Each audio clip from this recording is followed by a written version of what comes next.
So, Reverend Christian Coon. Yes. Thank you for being here at the IO Annual Conference. It's my pleasure. Teaching session that was powerful. I noticed that as I walked around, people were hanging on every word. That's very kind of you. Yeah. It's hard to see when you're that far away. I have no idea. Like, I was thinking, is this landing at all? So Yeah, I hope it did a little bit. I know that, Okay. that people were taking a lot of notes. Good. And I know that those who weren't were focused on what you were having to say and the video segments you had on the screen in particular. Yeah. But to backtrack a little bit. Sure. You started your conversation with us today by saying you're a native Iowan. I am. Yeah. And spent the first 23 years of your life in 23. Iowa. Exactly. Yeah, in various small towns, and then most of my, I went to high school at West Delaware High School in Manchester in Northeast Iowa, and then went to Simpson, and graduated from there in 1990, and then worked for Simpson right after I graduated, and then after that moved to the Chicago area. Sure. And so you went from Simpson to Garrett. Simpson to the fraternity I was in Simpson, Okay. SAE, they have a national office in Evanston. Okay. And I went out to work for them, and I worked there 2.5 years, and then went into this double master's program between Northwestern and Garrett Okay. in the mid-90s. And actually, when I moved to Evanston, I met my wife there, so I think that kind of solidified my staying there. I guess so. Yeah. Yeah. So, what drew you to urban ministry, having been in not so urban settings earlier on? Yeah, that's a good question. I remember distinctly as a teenager, there would be a couple times, in fact, I remember once going to St. Louis and just being kind of overwhelmed with this. There's an energy here that is, I had never experienced before. And that was, that stuck with me. And so when I had the chance to move to Evanston, it was a really good transition. I didn't have to move into the city right away because I was pretty nervous because Indianola was the biggest town I'd ever lived in. And Des Moines was still a little intimidating for me. So Evanston was a good opportunity. And then once I got there, again, the energy and the excitement, but also the ministry opportunities hooked me. And then when I went into the ministry to serve 2 suburban churches, and then the opportunity of doing this new thing with a good friend of mine, and really trying to be a bold presence in the city in what we hoped would be a new way, was enough an appeal for us to make the move. How important is that team ministry? Oh, I could never have done it without Trey, and then without others who kind of surrounded us initially. And I know church planters especially, all pastors, but particularly a planter when you're just starting off and you have nobody, and it can be very lonely. And so I really feel for church planters. In fact, our urban village this year, we started a church planting cohort, an online cohort for planters, because I know it can be really lonely. And so for me, it meant everything to have somebody that you could exchange ideas with, who could support you. I can't imagine doing planting any other way. Huh. Urban village is very unique in many ways. There's no brick and mortar Right. Mother church that spawns Right. children's churches. Right. And yet you do spawn children's churches. We do, yeah, and in a way we do. Yeah.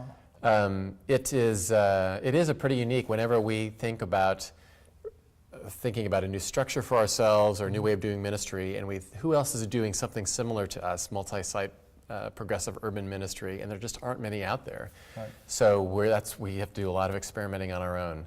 And so most of the time it's fun to experiment and try these new things. Occasionally it'd be nice, I sometimes joke, I would love to have a group of faithful United Methodist women who I could count on, I just know is going to be there.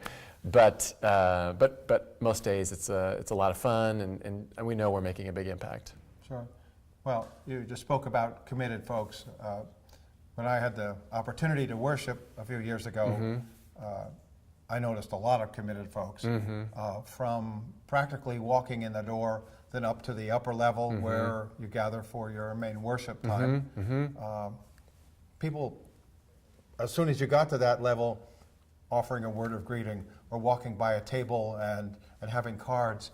Those little cards, you and I have talked about this a little bit, those little calling card sized cards are a tremendous invitation, because to my mind they suggest the breadth of the welcome of the community. Right. Talk a little bit about that. Yeah, I mean, hospitality, I think more and more churches are rediscovering the gift of hospitality. And often when we talk about hospitality, we mean just coffee hour, whereas it needs to be an attitude, a sense of the whole church, of the whole congregation. So hopefully our folks have that, and not only just welcoming people in the doors, but going outside of that and letting people know that they are truly welcome. So you mentioned the cards, and we've also done some marketing campaigns where we try to put two seemingly opposite groups of people together to let them know that we love them both. We may not agree with them both, but we love them both. And so I think hopefully people know that, and the people who are at Urban Village have that excitement, and then they're able to invite folks too, to let them know, you may have known church this way in the past, but truly this is a place where you will be welcome. And so hopefully that rubs off. Sounds like a precursor to, in a way forward for us as a denomination, in that there are juxtaposed perspectives, and yet, like a library, those different perspectives still have places on the shelves or in the seats or in the activity of the community. I think that's really important. I want to backtrack for just a second to that worship service that I attended. You know, you were the teaching, preaching presence in that service, but I had a sense that there was at least one person involved on the stage who was fairly new in her faith journey. It's almost speaking as in a tentative way about, here's who I am, and here's an opportunity, and here's how I've felt included. Absolutely. Is that intentional, that you include people in various stages of their faith and life journey? Yeah, every week, and this is one of the unique things about our worship, is that every week we have lay testimony. And so we tell a lay person, we give them about 5 minutes, and we just say, what's God doing in your life? And then we leave it open to them however they want to do it. So I don't preview it. We don't check it for theological correctness. We just let them share whatever's on their heart. And those testimonies, it is not unusual for a person to say, oh, that was a good sermon, but boy, the testimony, that's the thing that really stuck with me. Because people will often be very vulnerable, and they'll share their own struggles. We've had people share about their struggles with suicidal ideations, about their marriage difficulties, their own doubts about faith. And some people will say, I'm not really sure what I believe, but I'm grateful for a community that can hold me in that. And so those have been amazing. And that's what Trey, the other co-founder, often tells churches, if you want something that you can start next week, start lay testimony. Start it monthly. Bring someone up there and just give them the freedom to say, this is what's going on in my life. And eventually people will really be authentic. And that's a really great way for, especially new people to church. I think they want authenticity so badly. And they know this is a place where I can be me. And testimony is a great way to do that. Sounds like it's very permission-giving. Very much so. And risk-taking, and sort of the concept of the big tent or the wide circle. Yeah. I mean, I'll be honest, there are times people will say something, and I'll think to myself, theologically, I'm not sure I'm on the same page with you on that. But we don't go up then and say, well, John said this, but theologically, really, it should be that.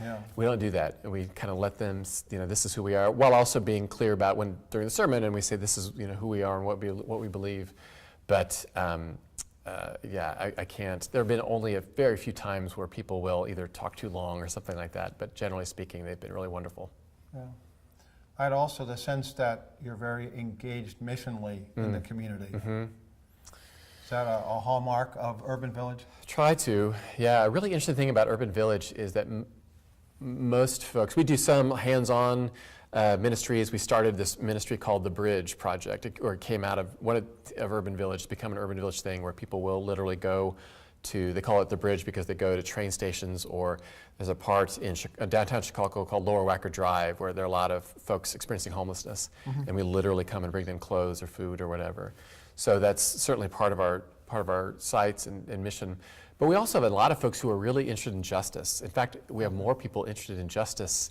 So every year we're part of another organization that takes a bus down to Springfield to engage with our legislators to do what we can to bring about systemic change for folks.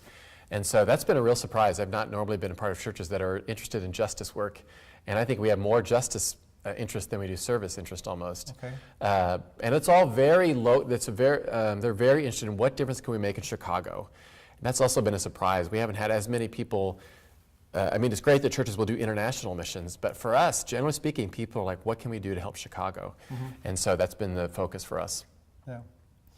Maybe this is a duh in a way that I'm just now catching onto, but even the title of your worshiping community, Urban Village, that almost seems like a juxtaposition of two concepts. Yeah. How did Urban Village as a name come about? There's a funny way of answering that and then a theological way of answering that. Okay. I think the way that you talk about, yes, in bringing about, the city can be a very lonely place. There are millions of people who live in Chicago, but there are a lot, especially for people who are moving to Chicago from Iowa or Michigan or Wisconsin, and they want to experience the big city at least one time in their life, but they don't know a lot of folks. Right. And so they're desperate for friendship and community. And so in that way, the village piece lets them know that. I mean, none of our worshiping communities are terribly large, so hopefully they can build a relationship and find it that way.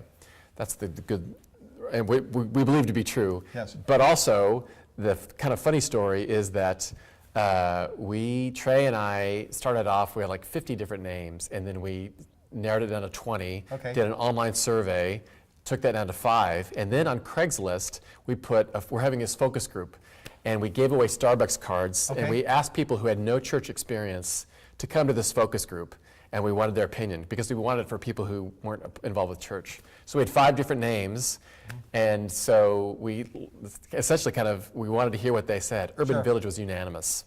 Interesting. Yeah, I mean, the people who had no church experience, they said, if you really are serious about doing church differently, Urban Village is the natural choice. Did that surprise you?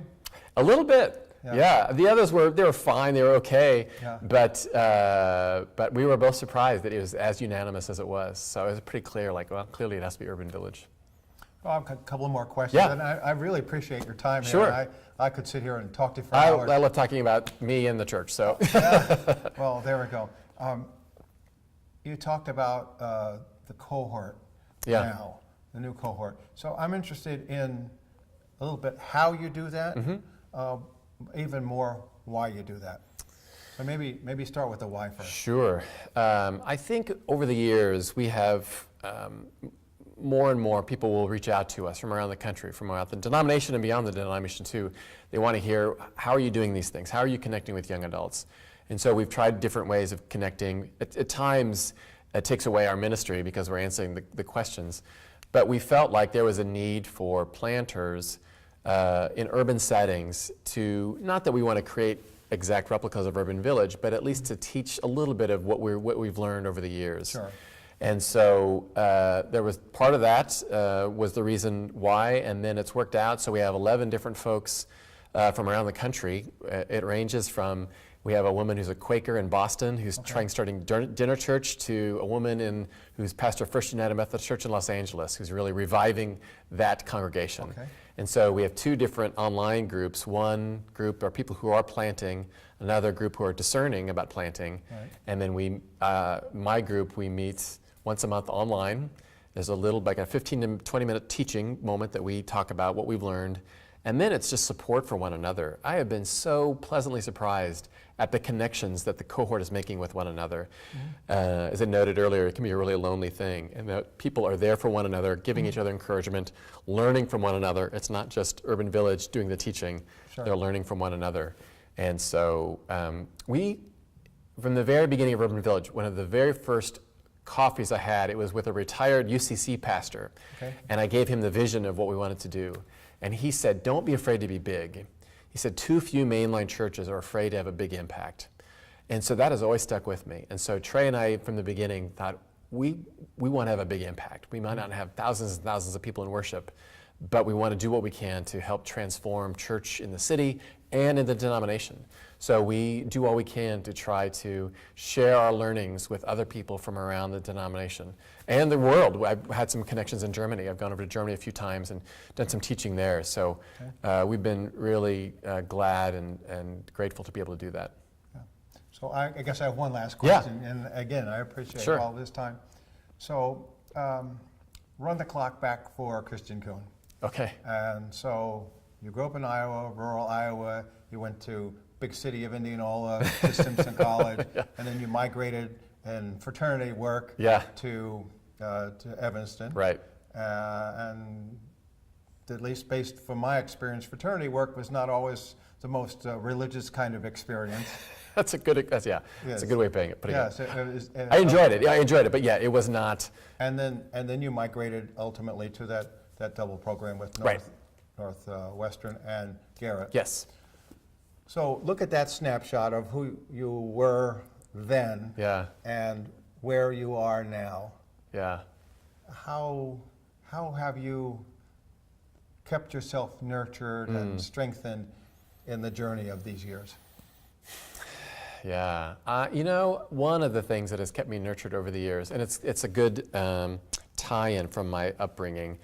Reuben Job has always been a spiritual hero of mine. When I did my internship here at the annual conference, he was bishop at the time. Right. And so his guide to prayer has been, I started reading that and was journaling since right after I graduated from Simpson. And those guides have been with me ever since. And so in some ways, those times of prayer and journaling have been soul food for me throughout the years. So that has really kept me going. I've also been really appreciative of my Iowa friends. When you go into the ministry, people just tend to look at you a little differently and assume that you don't have a sense of humor or whatever. Right. So I've been grateful for my Iowa friends to keep me grounded and keep me connected in that way.